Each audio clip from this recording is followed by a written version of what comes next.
welcome back. This afternoon we've got an hour on the voluntary sector and an hour on local authorities, and then about 40 minutes on employment. The voluntary sector, as you've heard me say earlier on this morning, I think are absolutely key to any local system.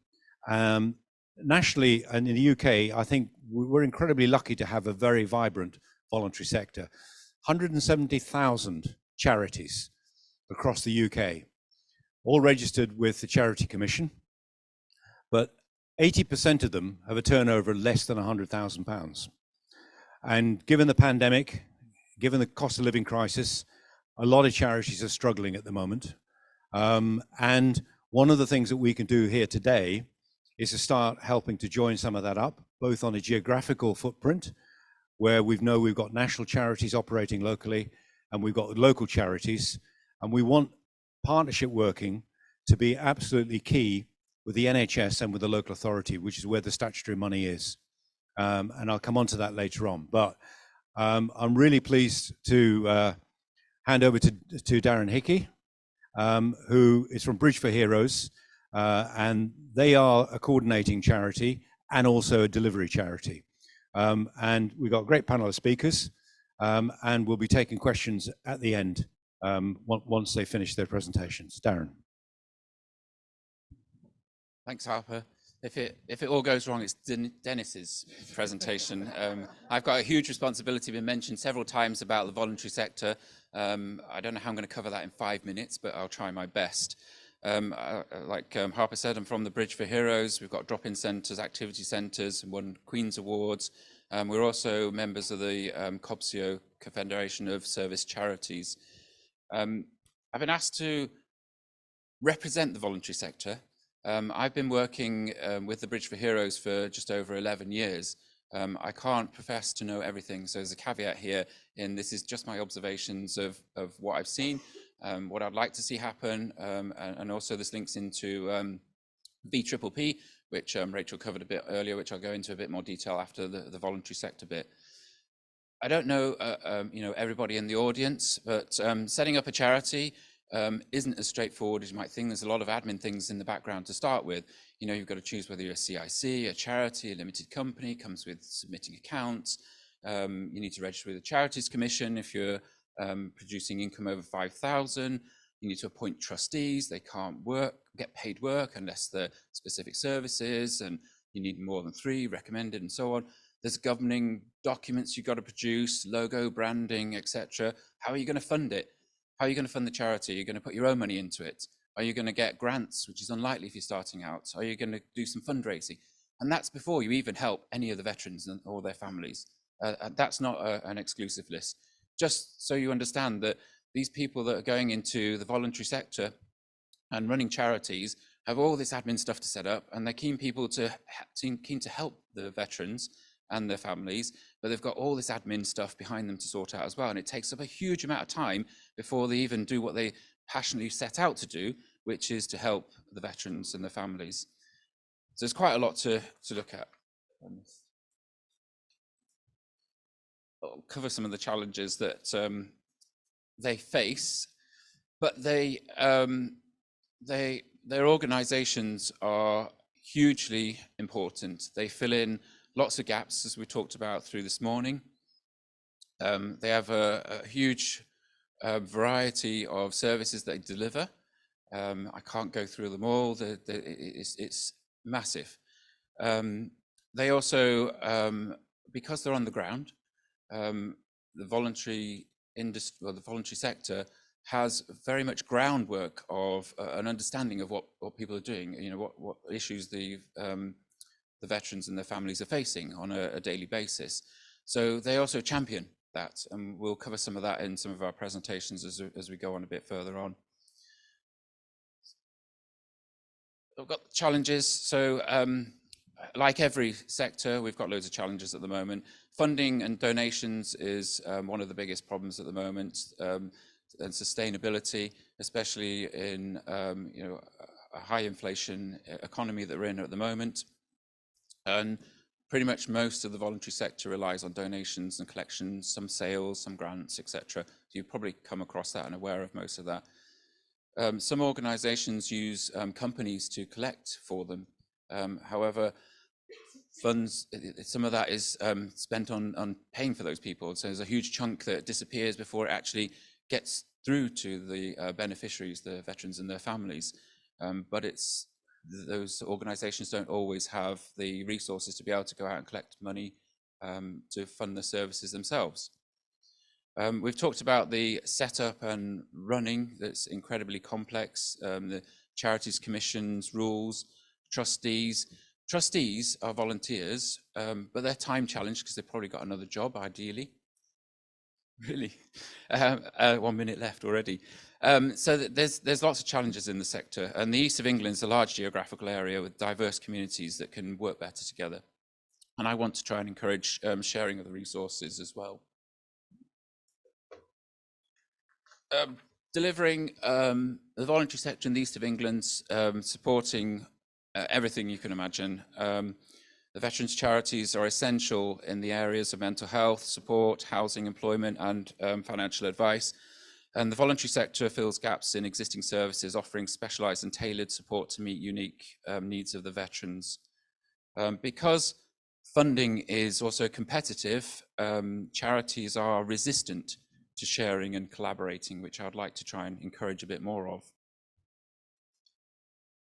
How I see the future, and this is my view again. I'd like to see an East of England coordinator for the voluntary sector. It's like a jigsaw trying to join the voluntary sector, NHS, local authorities, MOD, the police, prisons, etc., and so on together, with all the complex needs that veterans bring together. We need a more strategic, sustainable way of funding the sector, and we need to develop how we can collaborate in the East of England, and we need to work on our regional peers, work with our regional peers to also share best practice as well. And we need our regional issues raised nationally, which we don't do because a lot of the organisations work in silo on their own.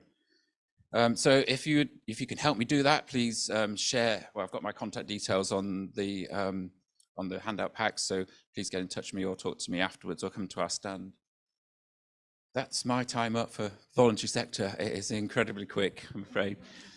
Now, one of my passionate ones is I'm also appointed as the VPPP, which Rachel talked about, regional coordinator, so that I'm the program manager, sorry.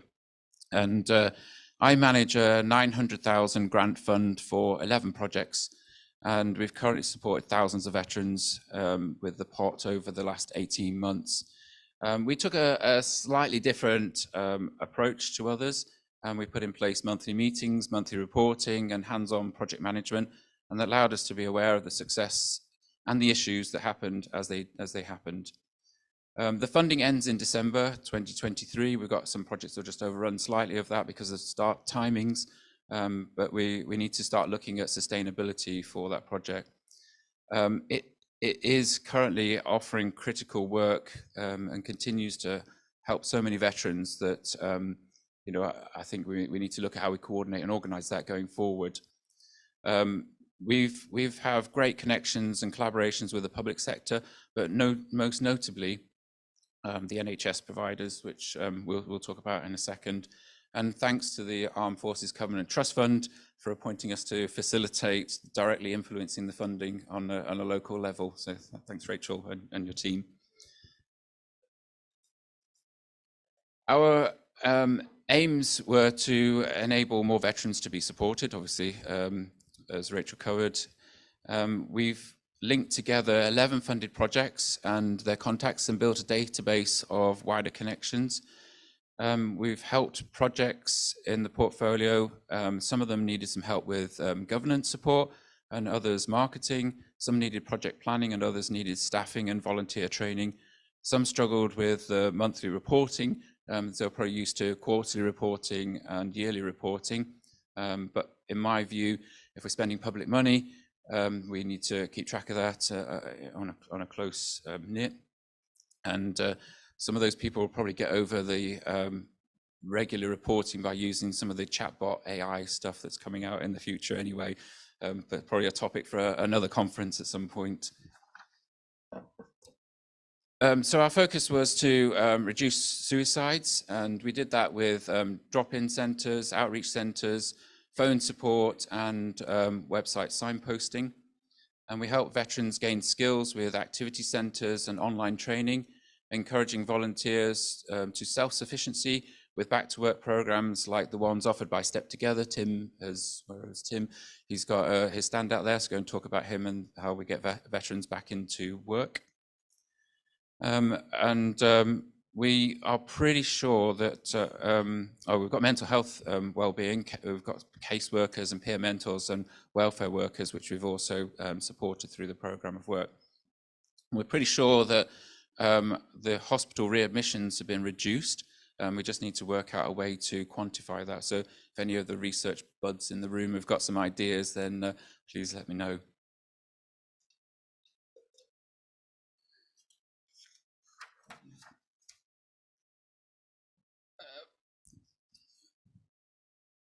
What we've managed to do and achieve in the program is quite huge. I could go on pretty much all afternoon about it, but improving the links between the NHS and veterans and supporting organisations to ensure continued support in the community. It reduces readmissions and links to the correct services to support each person's needs. All projects are reporting an uplift in interactions due to better awareness. And we have some extra funding to build a wider reach beyond the 11 projects, which is starting to connect with other organisations in our region.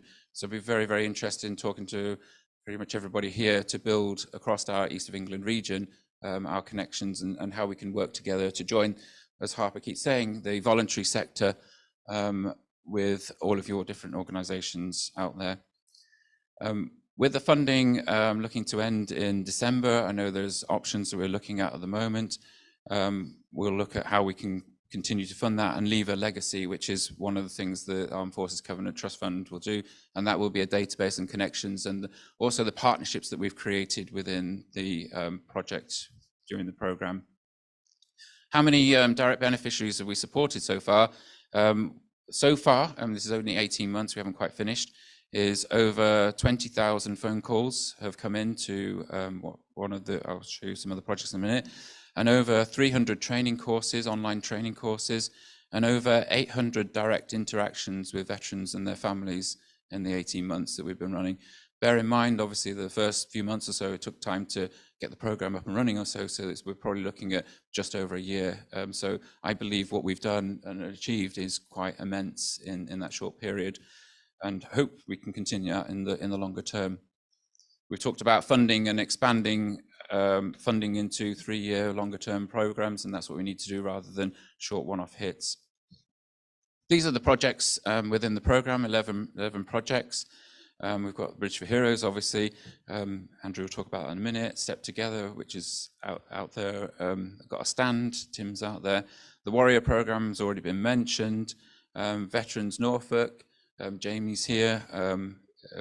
We'll be running a conference later in the year as well, which I'll talk about. Company and Makers, Kath's around in the audience as well over there. I can't go through and tell you about all of these different projects. Come Back to Coffee, Nigel's going to talk as well.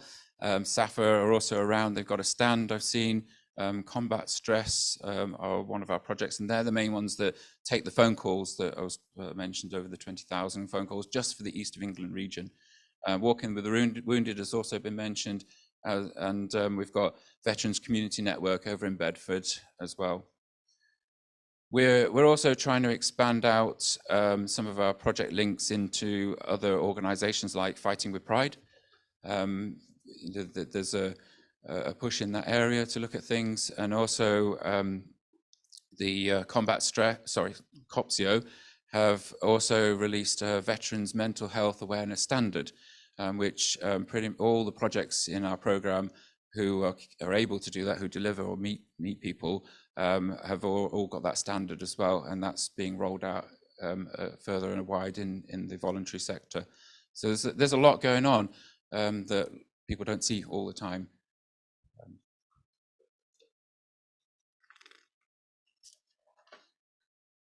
So in summary, sorry, I may not have got all the points across as succinct as I might have wanted to. It was Dennis's fault. It's sustainable regional funding is quite key for us. We need longer term funding to see results and not just one-off projects. It's good to see the Armed Forces Covenant Trust Fund from 2024 looking at 3-year programs of funding and onwards. We also need to have a look at some of the other funding platforms and see if there's other ways rather than just keep bidding in, because as I was talking about, some of those resources that are in those charities are quite limited. They're trying to deliver frontline services to people, but they've got lots of admin in the background, and filling in grant forms and putting evidence together is very hard work, time consuming, but important. But longer term projects or funding would be much more useful to the industry or for the sector. Strategic collaboration, and this links into the funding as I mentioned before, because where we have got competitive funding, people are very reluctant to share and collaborate. But I think we need to work really hard to bring together all of the organisations who support veterans. Better veterans data, gather and report on veterans and the needs to shape the charities, local authorities, NHS, police, prisons, etc. We've got data there. We've got lots of data around between all of us. We need to share that. We need to collate it. It's not easy. I was talking to some people in the lunchtime break. We've got a bit of a challenge on our hands because obviously there's data protection. But at the end of the day, we need to understand what's going on with the veterans on a daily basis and how the services are being provided, what charities are out there. There's lots of things that we need to try and bring together. We also need some joined up systems. There's been talk about a veteran's passport to share information. There's lots of things going on. We need to be involved in that and try and collaborate. We've talked about the Veterans Gateway and other databases that aren't quite right, not there yet. We need to try and pull all of that information together. So responsibility of everyone to share that knowledge. I want to continue what we started over the last couple of years. And like I said, I'd like to try and propose that we need a longer term coordination across the east of England. We need someone connected with the voluntary sector to connect in with all of the other organisations to try and bring and coordinate that together. So that's something I'm going to be pushing for over the next few months. And as VPPP, we're also going to be organising another event in September, October time, where we'll try and bring a lot of people together to try and discuss about the legacy of what we've created within VPPP and how we take that forward in the future and what sort of coordination we can set up to deliver that. I'm going to hand over to some of the guys in the projects. We've got Emma, Bev, Andrew and Nigel, who will give you some examples of the work that we've done across the region before we'll take some questions. So I'll hand over to Emma. Thank you.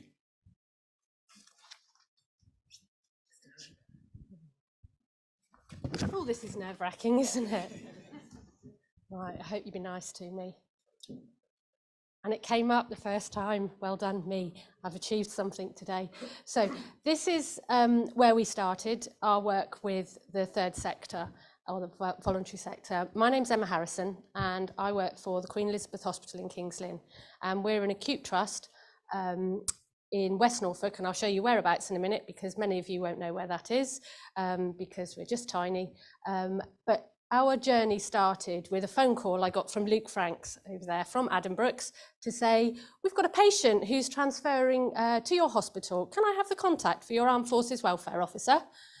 I took a big swallow and thought, well, we haven't got one. So we need to start doing something. So we had been working with the armed forces and organisations outside the trust, whether they were statutory bodies or voluntary sector, for some time, but not so much on the patient front. So this is where we are. We're in West Norfolk. We're a small district general hospital. We've got 600 beds and approximately 4,000 staff. Terry from the Ambulance Trust will know us well. He visits regularly, don't you, Terry? We cover all different elements of the acute service that's provided. We are also 14 miles from RAF Marham. So that is our real driver to the work we're doing with the armed forces. We have a veteran community, as many areas of the country do, but we also have quite a large serving community. And RAF Marham has both Army, Navy and Air Force. So we've got everything covered really, a wide variety of serving personnel, lots of families, lots of spouses, lots of carers. So we work closely with West Norfolk carers, and also the veteran communities and their families in our area too. So this is how we started. We have signed the Armed Forces Covenant, as many of you will have done as well. We hold bronze, silver and gold for the Employer Recognition Scheme for our work to recruit members of the Armed Forces community to come and work at the hospital. We've joined the Step Into Health programme. There is your sign on the slide. And we are also a veteran aware hospital, having worked very closely with the VCHA, with David and his colleagues over there. So we celebrate Armed Forces Week. We raise a flag at the beginning of Armed Forces Week. We engage with all members of our staff and our community, and we also look outside the organisation. So when we raise the flag, we invite the Ambulance Trust, we invite RAF Marham, we invite the Bridge for Heroes, we invite the RAFA Standard Bearer, we invite cadets to raise the flag for us. We want to be part of our community. We want people to think that the hospital is for them, and also for the armed forces. We want the armed forces to know that we work together with them. We have network champions, so we have champions in every element of the armed forces family, and we encourage them and support them and train them to be able to support their colleagues, whether they are spouse or families, veterans, service leavers, reservists or cadet force adult volunteers. And all of those have served or are serving as reservists. We celebrate or commemorate Remembrance and Armistice with our Sacred Space and Chaplaincy team, and again back out into the community, inviting them in to support us. We have a Twitter account, so please feel free to follow us if you want to, where we celebrate everything that we do so that we can learn from others and we can share what we're doing as well. And we're very lucky to have our executives supporting us throughout whatever we do. We have an Armed Forces Network meeting that meets monthly, and because of COVID, that's moved on to Teams, which actually has been a godsend for us because we just opened the doors and let everybody come and join us. So we invite people from Marham to join us on Teams, the Bridge for Heroes, we have our advocates in Tracy and Chris also join us, the DMWS join us, all our staff, our execs, and members of the VCHA, and Mike from ARU, Anglia Ruskin University, he also joins us regularly. So we like to hear what's going on around the whole community. But now for the patients. So we've done a lot for our staff and a lot for our community. I've got 1 minute to tell you what we've been doing. And Bev is also going to come up and share with us. We had some challenges of working with the third sector. It's not something we've done in a very structured way before. We had to look at honorary contracts, we had to look at IG, information governance, we had to look at DPIA, something to do with data protection, not my skill set. Looking at the governance, hence we're very lucky to have Dennis here helping us. And office space, anybody who works in an acute hospital will understand the office space issue. So Bev, do you want to come up, and I think you've probably got 30 seconds. We've got another 5 minutes. Shall I carry on? Oh. Great, thank you. Right, so a couple of case studies. Working with the DMWS, the Defence Medical Welfare Service, and having Michelle here as our Armed Forces Welfare Officer, working with us for 2 years, she was able to get herself known and make a nuisance of herself across all the wards in the hospital, meeting anybody who could be of interest to her and refer patients to her. So that could be our Macmillan Cancer Care team, could have been West Norfolk carers, our chaplains, our OTs, our physios, our nursing staff, anybody who is likely to come across members of the Armed Forces community, our volunteers, our front desk staff, anybody and everybody. And a couple of the examples of people she's come across, we had a patient on our stroke ward who was very agitated. There was nothing medically that was causing his agitation. He was a member of the Armed Forces community. Michelle went down to see him and could spend some time with him to talk about why he was agitated, what his worries and concerns were. She very quickly got to the bottom of the problem. His wife does everything at home. And since he's had his stroke, the only thing that he does at home apparently is mow the lawn. And they have a very heavy lawnmower. And he was very worried, and it was creating the agitation, that she would struggle to move this lawnmower and mow the lawn and injure herself. He was very worried about this. Michelle referred him to the RAF Benevolent Fund, who are also here today, and they provided £520 to pay for somebody to come and mow his lawn once a week for the next year. So that relieved his agitation and enabled him to start recovering and start getting better. Now, it's very unlikely that any of our paid members of staff would have had time to sit with him and to understand exactly why he was getting worried and concerned, but Michelle was able to do that, and that relieved his stress and his worries. We also have linked up with our Macmillan team. We had a patient who attended our hospital regularly. He was diagnosed with terminal cancer, and he spent some time at our local hospice before passing away. He again was also supported by the Bridge for Heroes. Michelle visited him weekly and also referred him to the Company of Makers, so that when he was getting worried and upset at night, he could log on to one or two of their podcasts and listen to what was going on in an armed forces experience from somebody, so that took away some of the worries and allowed him to get back to sleep. So all these little connections of linking up our patients with our community and with our voluntary sector is really where we are going to be successful. So I think, Bev, has you got about 3 minutes?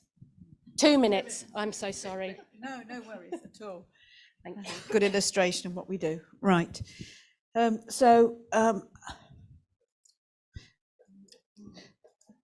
I'm not going to go over this because this has gone over quite a lot during the day. So it echoes to what you're talking about social prescribing earlier. It echoes to what our other advocates funded by the Armed Forces Covenant are doing, Tracy and Chris and whatever who are in the room in other hospitals.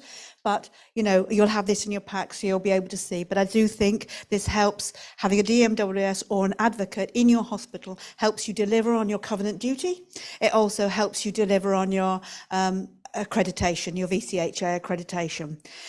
So I'm quickly going to whiz on. That's our referral process. Anybody can refer into the DMWS, a patient, a friend, family member, and naturally Michelle's done a great job at accessing all the people across the trust. So these are the number of the people that Michelle has supported. So that's 279, this is 1 year, 279 service users, that's direct beneficiaries. And every beneficiary brings at least 2 indirect family members with them. So you can see we've supported a high number of people. Naturally, Michelle is embedded in the hospital, so can respond very quickly. So he's there within half a day, quarter of a day at the bedside. Every patient has around 15 visits or contacts. And you can see the spread. Okay, you showed a little map of where the hospital is, but look at the spread of Army, Navy, Air Force, etc., of where those patients had lived. And just a quick slide. So what we do is exactly what you described within social prescribing. It's that connection. It's optimizing those solutions for those patients. Once you've done that full needs assessment and you've worked with the family, what do they need? It's optimizing those solutions using the wonderful charity sector and also the statutory sector, local authority, etc. But I know we've talked about West Norfolk carers. And also 50% of our referrals have been to the Bridge for Heroes because there's such a prolific amount of activities and benefits that the local people can get from going to the Bridge for Heroes. So that's me. Over to you.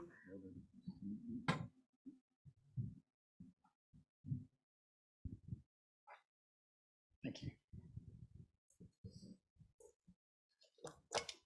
So, hello, I'm Andrew. I'm the welfare manager at the Bridge for Heroes charity. You'll be sick of hearing the name Bridge for Heroes, but done, we've finished. Small charity based in Kings Lynn, been going 11 years or thereabouts. And the name basically says what we try to do. We try to be a bridge between civilian life and the military life that people may have had left for.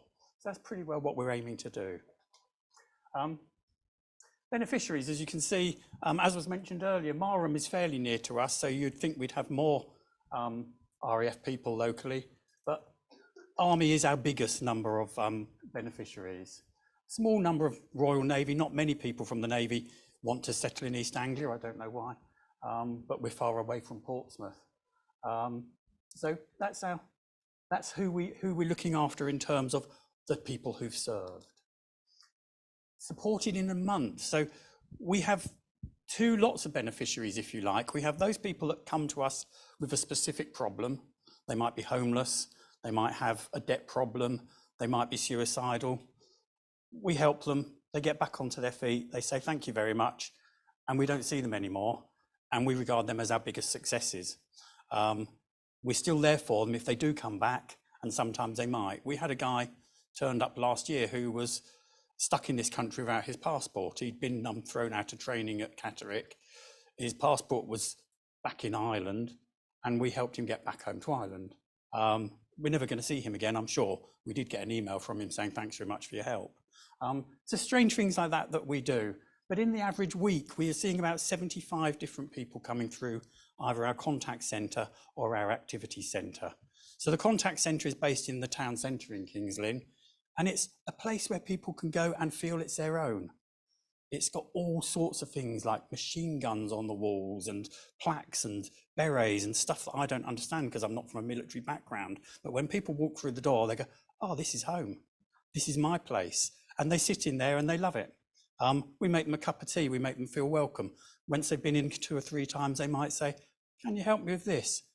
Can I have a little private chat with you? And then we find out what the problems are that led them to come in the first place. Sometimes they're feeling suicidal. Often they're lonely and isolated. Sometimes they just miss military life and they haven't really adjusted since they left. So there's all sorts of reasons why people come through our door. And some people will come every day that we're open, almost without fail, because we are their family, we've all they've got. And they're the ones that will tell us, and do tell us, I wouldn't be here if it wasn't for you lot. You're the only reason I'm still here.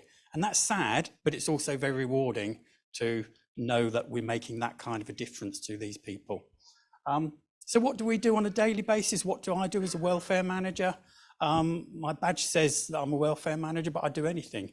If somebody comes to me with a problem, I'll try and solve it. In the last month, I've taken a lady to scatter her husband's ashes down in Portsmouth. I've broken into somebody's car yesterday when they locked themselves out their car in the car park. I've cooked Sunday lunch for 12 veterans. So you name it, I'll do it. If somebody comes to us and says, can you do this? The answer is yes, we can, or yes, we will try, or yes, we will find somebody that can. And that's what I really love about the charity. Being that small, we don't have all that red tape. We don't have to think about, can we do it? It's really a case of, is this something that we can help you with? And I don't mind what it is. If somebody comes to me and they have a problem, I'll do my absolute best to sort it for them, as will my team. Our activity centre over in North Lynn has a slightly different group of clients. So we have some beneficiaries who come just to the Bridge Centre for the social contact. We have others who like to go to the activity centre where they do art groups, there's woodworking room fully equipped, there's cycle maintenance, there's photography, there's a knitting group, and that's much more about activity and involvement rather than the social engagement that we get just in our centre. But in the last year and a half since I started with the charity, we're growing. We're not growing in size, but we're growing in what we do and what we can offer. We now open on a Saturday, so we're not a charity that's Monday to Friday, 9 till 5, because our beneficiaries said, we hate it when you're shut at the weekend. Christmas, year before last, we had beneficiaries who said, we hate it when you're shut all over Christmas. It's horrible for us. It's meant to be a happy time, and you're shut and you're our lives. So we opened up for Christmas dinner. We gave them Christmas dinner. So now we do once a month, we have a Sunday lunch, just for the ones living on their own, but they come in and they have a Sunday lunch. And some of them could afford that. It's not that they can't afford to go to a pub and have a Sunday lunch, but they wouldn't have it with 12 people who they know, who they trust, who understand them. And that's the sort of thing that we do. Now, in terms of the cost of that, one of the beneficiaries will come in with a slab of pork and say, here's Sunday lunch. One of the other beneficiaries will come in with the vegetables. Here's Sunday lunch. Somebody else cooks the pudding. Here's Sunday lunch. All I've got to do is throw it all together and cook it. And then people put donations into the pot. So actually, the meal has been paid for. It doesn't help us pay for the building. I'm doing it on Sundays voluntary. I don't charge for my Sundays. That's the pleasure I get out of helping people.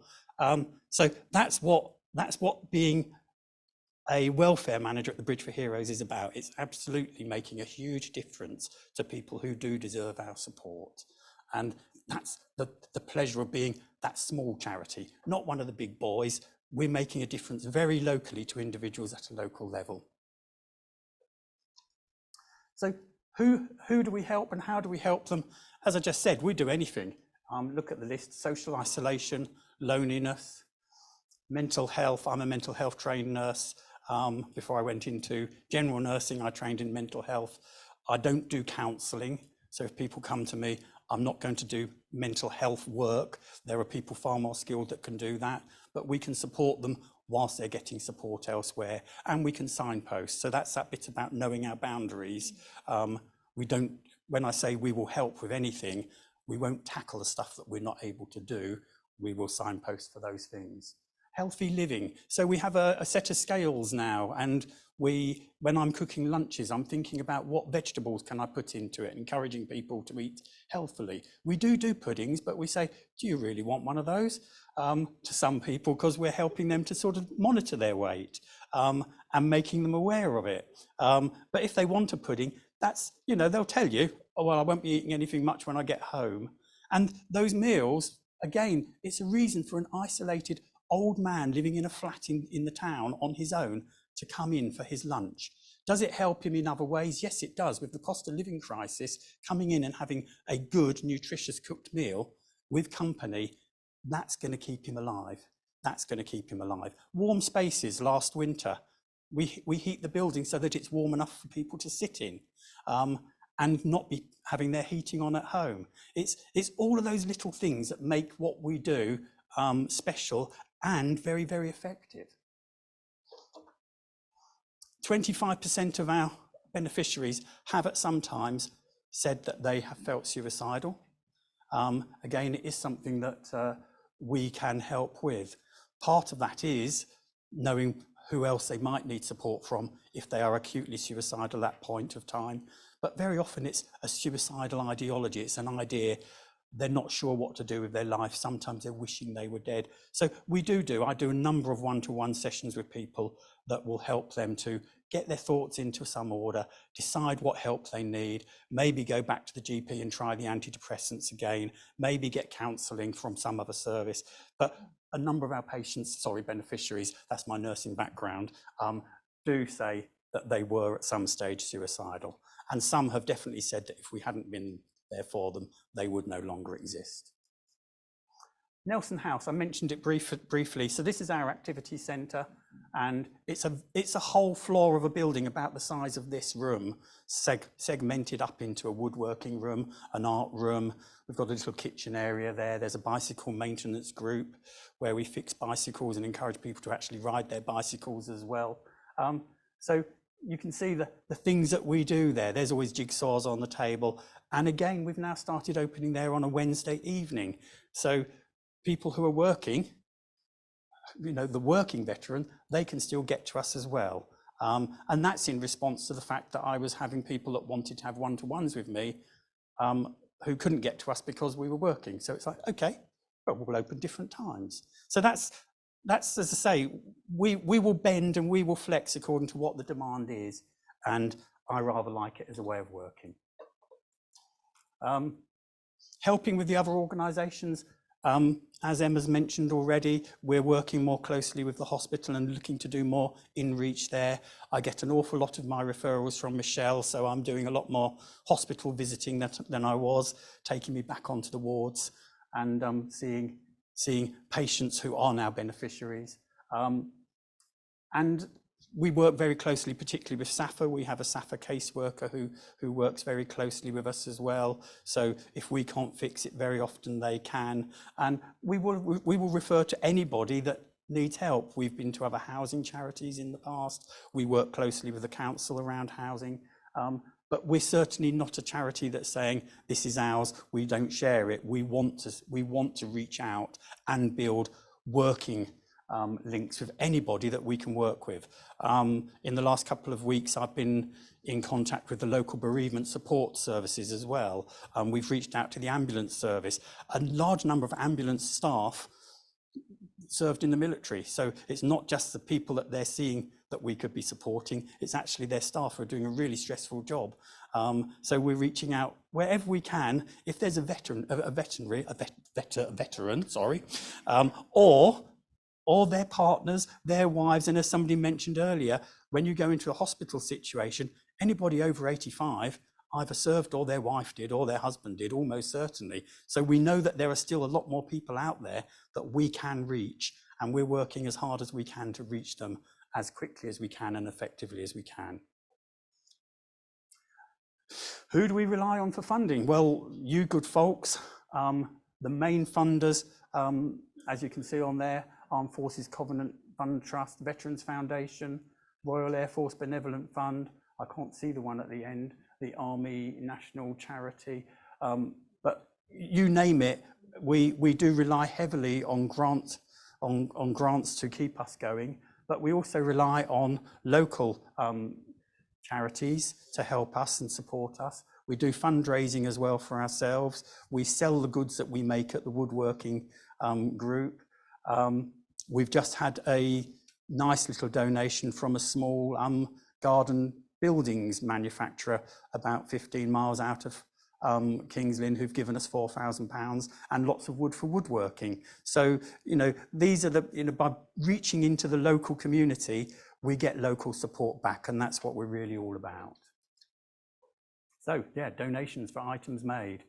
Hedgehog boxes, any of you have seen our stall downstairs, may have seen the knitted soldiers and nurses, and we had kings as well for the coronation. And there's one of our ladies in particular who knits quite prolifically, and she gets a lot of pleasure out of producing our knitted soldiers, and we sell them for small donations as well. And she'll make them, you know, we had a request, as I said, for somebody who wanted one from the Army Veterinary Corps, which stopped existing after World War I, I think, when they stopped looking after the horses. So she had to go and find the research for what did their uniform look like, and that was made for somebody as well. So, you know, special orders have been done as well. We had some Paddingtons last year when the Queen died. So you name it, we'll do it. Bicycles, we repair bicycles for both our beneficiaries and for the local community. And we've had bicycles donated to us, which we've restored and sold to make funds for ourselves as well. So that is it from me. Hopefully you can get the passion and enthusiasm that I have, and I've not even had a 10-minute sign, so that's brilliant. Oh, sorry. 10 minutes over. Hello. Oh, well, sorry. 5 minutes ago. Oh, right. I never even saw it. But... Oh, I'll use this one. If you don't mind, I'll just stand here, because if I walk around the stage, I'll probably fall off those who know me, and I'll hurt myself, so that won't be a good start. But hello, everyone. I'm Nigel Seaman from Combat to Coffee. Just as a show of interest, who's heard of Combat to Coffee in here? Who's actually tried Combat to Coffee in here? That's good, isn't it? Well, that's done my presentation. I can go now because you all know about us. No, genuinely, I'm a veteran who has a family, and I struggle, and I still do struggle, and I set up Combat to Coffee, and I'm privileged to be working with Darren and the VPPP, and thank you very much, because out of it we've got a brilliant caseworker, Siobhan, and please later on when you get an opportunity downstairs, go and speak to Siobhan and find out what she does as her role. So she does lots of social prescribing in the Suffolk and North Essex area. So why Combat to Coffee? So I, ex-military, served with a local regiment. I then joined the prison service, had a very good career in the prison service, and I was presented with an opportunity to take retirement. At 41, you think that's probably a brilliant thing to do. Well, that was the worst mistake I made in my life at the time, because I had 3 events go on. I had a major operation. My father passed away, and I took retirement all within 3 months. They're 3 life events, pretty much, which people have over 15, 20 years. And basically, I was involved in an incident when I was in the military back in '94, and it took over my life, basically. Not just my life, my family's life. After 2.5 years of leading a chaotic lifestyle, gambling, everyone talks about addiction, substance misuse, and they talk about drugs and alcohol. Well, gambling's the biggest one, I think.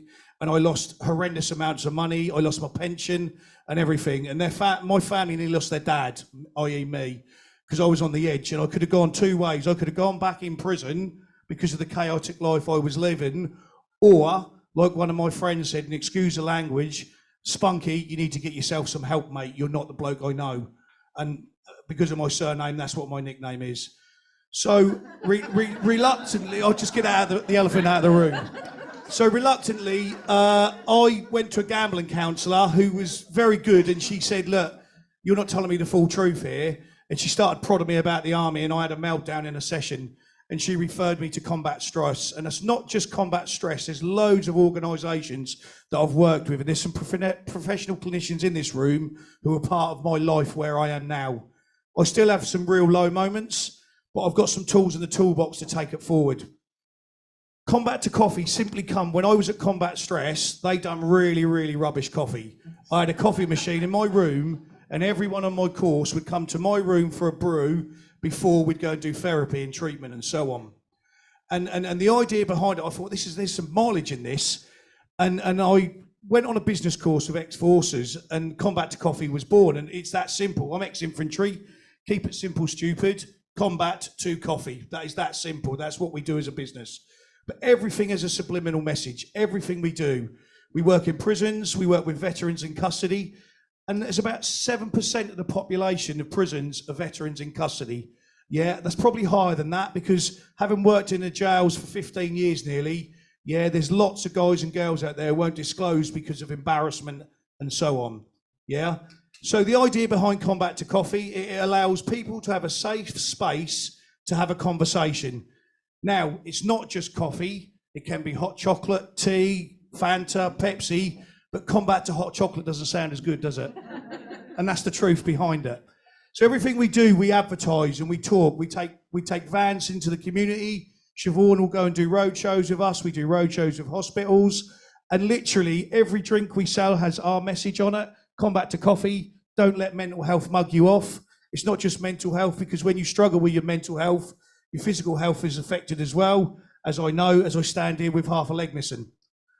You've also, on the back, we put the Samaritans number on there because we're a diverse organisation. And yes, predominantly we want to help veterans and family members, but everyone in this room suffers with mental health, be it good or bad.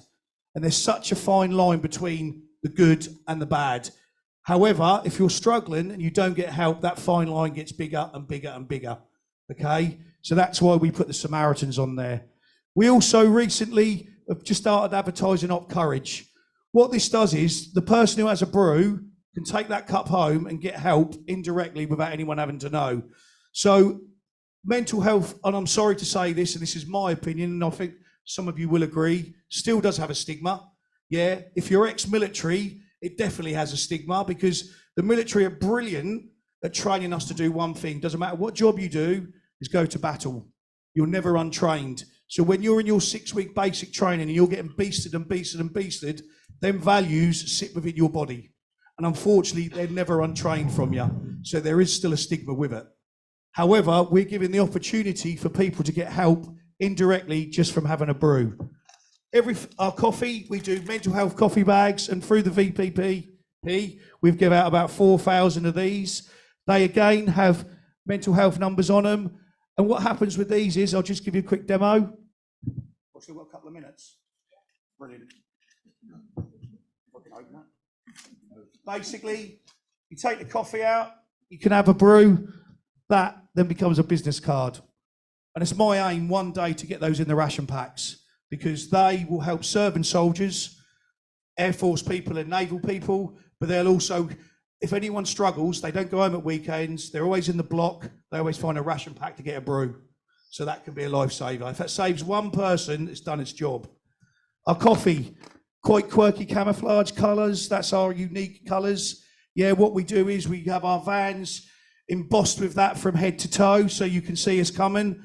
But that's a subliminal message. We want people to understand, if you see that camouflage pattern, you can get help. So when Siobhan is driving the little van around, people know she's there. But actually one day the aim would be to have this on the supermarket shelves, and people subliminally will go to that coffee because they know what it does. Couple of things I want to leave you with. Yeah, we are a coffee supplier. We use veterans, family members. We also work with some blue light personnel as well. They roast our coffee, they work in our shops, they work in events. And what it does is 15 minutes of roasting coffee give someone some escapism from their mental health. Because it's all done on timings, temperatures, weights, and so on.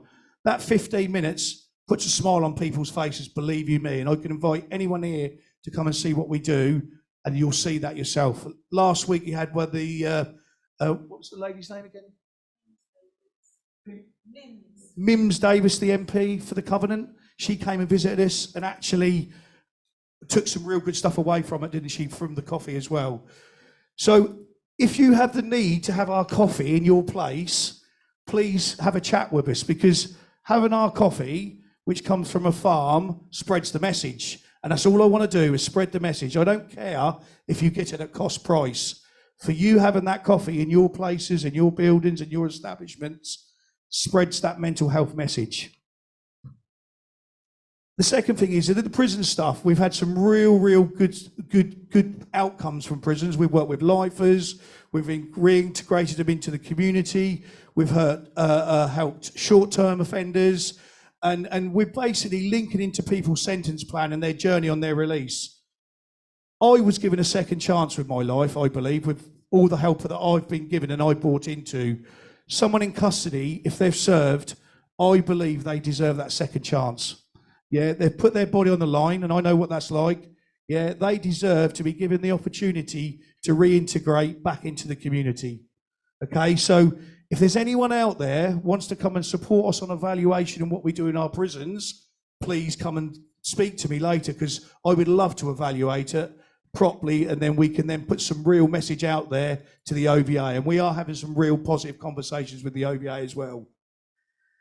The last thing is, there's lots of people in here, and it's great, and I feel very honoured to be standing here and sort of rambled on a bit, but the important thing is we support Darren, and Siobhan supports Darren and the project that we're doing in the east of England. There'll be lots of people in here who are ex-military. There may be some serving people, but there's lots of people out there in this group who are not serving military or a veteran. I personally, on behalf of me, my family, and other veterans, potentially, if they want me to say this, thank you for taking part in this world. We're a quirky bunch, ex-military, yeah? And as soon as everyone understands that, yeah, we will then grow and we will get the messages out there, okay?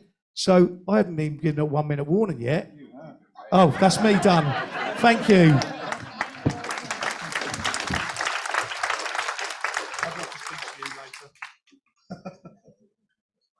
Sorry about that. Well, as you can see, a major entrepreneur.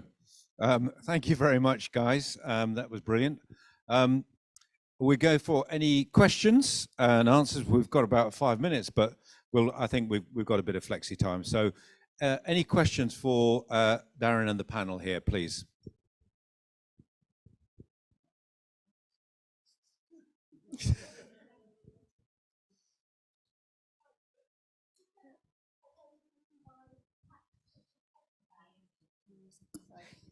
Hello.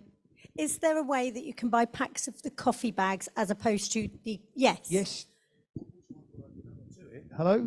Yeah, that one. Yes, there is. And we can actually, what we've done for some organisations, we can personalise them to your organisation as well. So we can add your, for example, we're doing a project with Network Rail at Liverpool Street Station on Armed Forces Week. And we've done a brew bag called the All Aboard Brew. And the idea is it's still got the suicide prevention message on. We can put your logo on our brew bag, still with our logo. And there is a minimum order, but it's not that massive amount. It's only 2,000, which isn't a lot of money. Well, depends what I put on it. No, I'm only joking. No, that's good to know. all at a very reasonable price.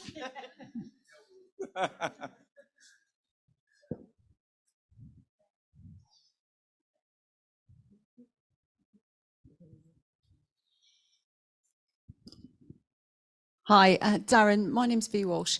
It's absolutely fantastic that we see such great financial support. Do you work with the projects beyond the end of the funding and work towards sustainability? So when your funding ends, the support for the veterans and the armed forces community doesn't stop there and then. Do you support those projects to go on beyond your funding? Just to clarify, the funding does actually come from the Armed Forces Covenant Trust Fund, which we're managing on their behalf. But part of that remit for us is sustainability. I don't have an answer to how that'll work at the moment. Lots of the projects have other areas we're exploring. We're also looking to other different organisations, as well as the Treasury Covenant Fund and lots of different places of how we can continue this. My firm belief is that we've started a slow train journey here, and we need to keep it going and keep it fueled up. And there's a lot more to do, and I think it's going to take a lot of years to try and bring everything together and achieve some of the great things that, you know, this is just a small example of some of the projects. So there's a lot of work to do, and sorry, that's not a straight answer, but yeah, yes, I want to carry it on, and we're all very keen to do that, and everyone is in the voluntary sector. Thanks. Well, one of the things that I'm proposing, and we'll come on to it in a minute, is the way that the voluntary sector, through an anchor institution approach, really, locally, can collectively put a strategic approach to working with the NHS and the local authority. Because the NHS and local authority have a pool of money called the Better Care Fund. And that's where a lot of the voluntary sector is funded out of. But in most cases, it's not done in a very strategic way. So in Hertfordshire, they've been working on a strategic alliance between the NHS, the local authority, and the voluntary sector, with a consortium and a steering group from the voluntary sector, identifying what their priorities are in order to make better use of the £20 million a year that's spent, but in a more strategic way over 5 years.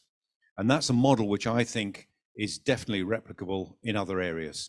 And that's where I'd be going locally in Hertfordshire, with my contacts in the armed forces community, looking for funding that's sustainable for 4 or 5 years, to actually make a bigger impact in a sustained way. And the people who are delivering those services are these people, you know, working obviously with the statutory sector, but actually, and this is true in mental health, and I've worked in mental health in London, and the people that you engage with are not the professionals. The people that you open up to are not the professionals. You open up to the voluntary sector and you open up to peers. So if you're going to make a big difference, and particularly if you're going to prevent suicide, if you're going to prevent crisis, that's the way you'll get into it, not through necessarily the professional. Professionals have got huge skills, but a lot of time, particularly with mental health and the stigma, people are reluctant to be open and honest about what's going on, particularly if they're embarrassed about what some of their life looks like to other people. Any questions, further questions? Sorry, Hip. Yeah, as a serving member of the forces at the moment, I'm very aware that the religious community, the padres, are just as important as the welfare, the medical, in signposting people. We've talked about police, the ambulance service, etc. Is there any support going out to religious communities to try and help them in the same way as we're educating here today? It's a very good question, and you're absolutely spot on. The religious communities locally make a huge difference, and they are, in a sense, a parallel to the voluntary sector. And I'd suggest that they're not as well coordinated, but they do make a huge difference locally. And I know that that's one thing that we've got local religious communities in Hertfordshire that are part of the alliance, but they're not necessarily seen as the voluntary sector, even though actually they're deeply embedded in local communities. So I think it's a really good point to make, because they do make a huge difference to many people, but they're often seen as very parochial in terms of looking after their own. But that's not true. I know that actually in many cases they are much broader. If you think about the Sikh communities and the Gurdwaras and things like that, they are much more open. And that's true for the, most of the church organizations as well. They're not just restricted, but people perceive it that way. Sorry, question at the back. It's not so much a question, actually, as a supplementary answer to the one about funding. I'm working with the Company of Makers, which is part of the VPPP. And I wholeheartedly endorse what Darren said about having to think about ongoing sustainability funding.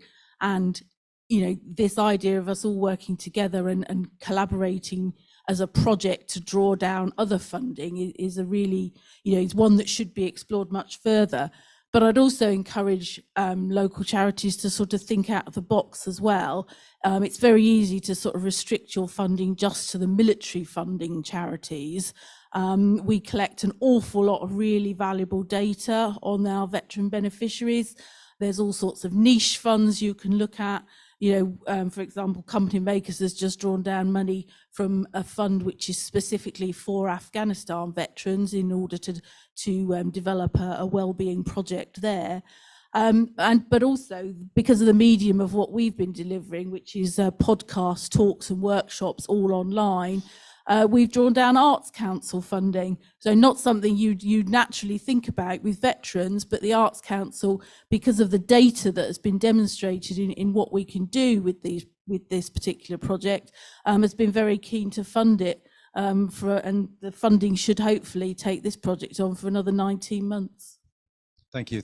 That's very useful as a steer as well, because totally agree that therapy doesn't come just as talking therapy. It comes as art therapy, music therapy, and there's lots of different ways of getting therapy. We've got about 5 minutes. Have we? No, we haven't. Okay. Okay. Can I thank Darren and the panel, please? Thank you very much indeed, guys.